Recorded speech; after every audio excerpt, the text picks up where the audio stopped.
place of prayer for a generation that he will not see, but these words will meet them. These words will live after him. Though he is dead, he still speaks.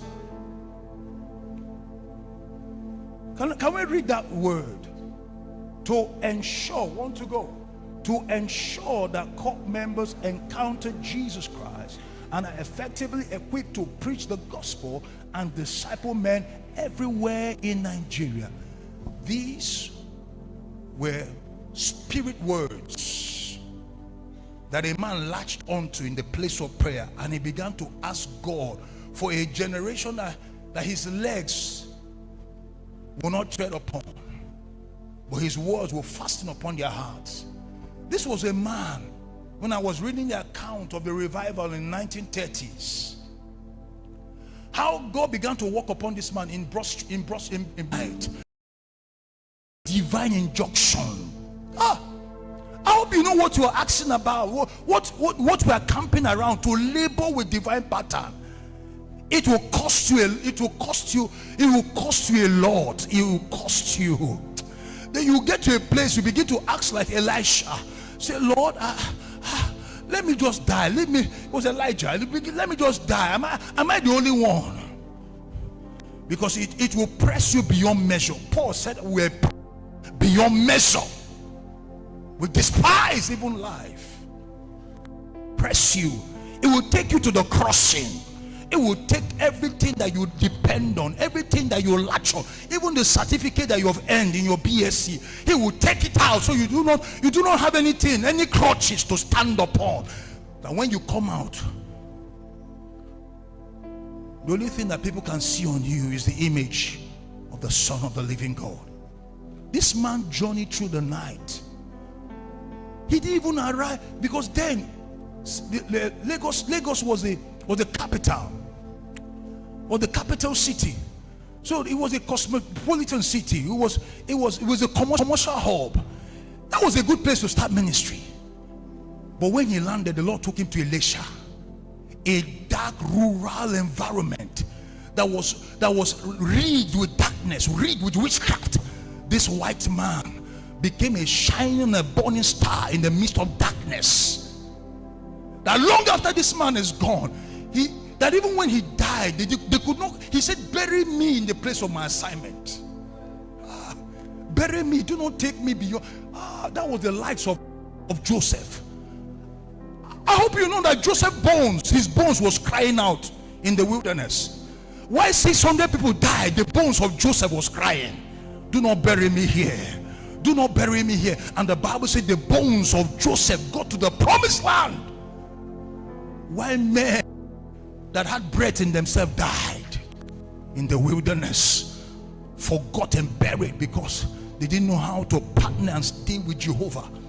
All they could crave for is what money can buy. All they could crave for is what will satisfy their belly. There's a place we need to get to. There's a kind of person we need to get to before we can receive that patterns. Patterns are not shown that are given to convenience. No, patterns are not shown to men that have options. You have options. You have options. No, we are born the bridge. Is God or nothing? We have long died to the opinions of men. I bow to only one flag, the flag from Zion. I hear only one drum beat, is the drum beat of the kingdom. There's a way God will configure your heart, that your motive is that kingdom come, that will be done. This man died here. His wife died here. His daughter Ruth died here. A pattern changed their test. A pattern changed their desire. A pattern killed their ambition. A pattern gave them a new narrative, a new perspective to live beyond their time, beyond their generation. The Bible says, unless the Lord builds the house, The Bible says we are that spiritual house, a dwelling place in the spirit that God is building. I want you to begin to come into a new understanding that when God sees you, he sees a house. He wants to see a house he will dwell, not a house he will visit.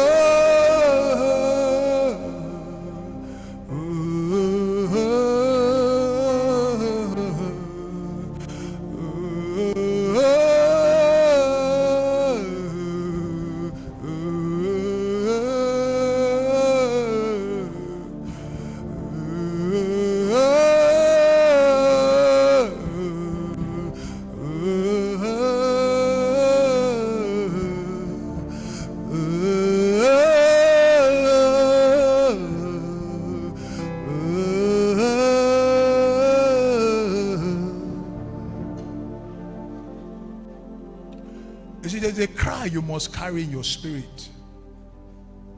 It's a cry that says, Lord, it's only you or nothing. It's a cry that says, if God cannot do it, let no man do it.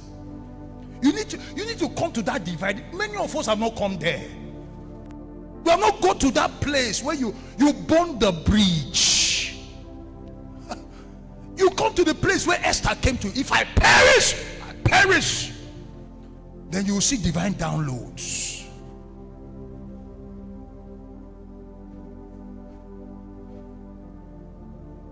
Are we such a people that heaven can depend on? Not because you are confident in yourself, but because you have come to the place that you're insufficient in yourself, and that God is your all-sufficiency. Because that is the kind of house that God builds. He builds that house so that when you come into the house, the only thing you will see, the only furniture you will see, the only furniture you see when you come into the house that God builds is a throne. Is a throne. There are no aesthetics, no aesthetics, no aesthetics. What is very prominent in the house that God builds is a throne. Because if you look at that guided tour in heaven, in Revelation chapter 5, when God was taking John, well, the Bible said there was what? A door that was open where? In heaven. And what did he see? Did he see TV? Flat 75 inches TV? Or PSP?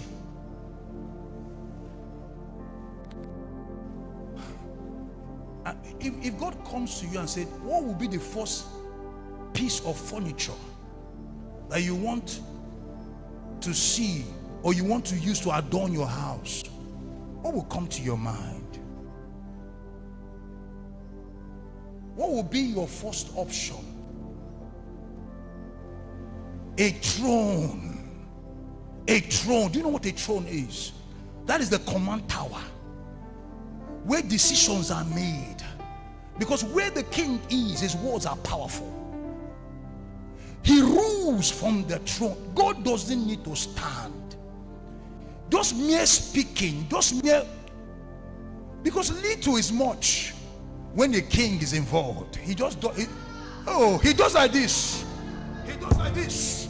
Things move. Things move. Please. Some people are having encounters. Make sure you're not lost. I'm not here to entertain you. I came from far. I drove. I knew why I said I would try.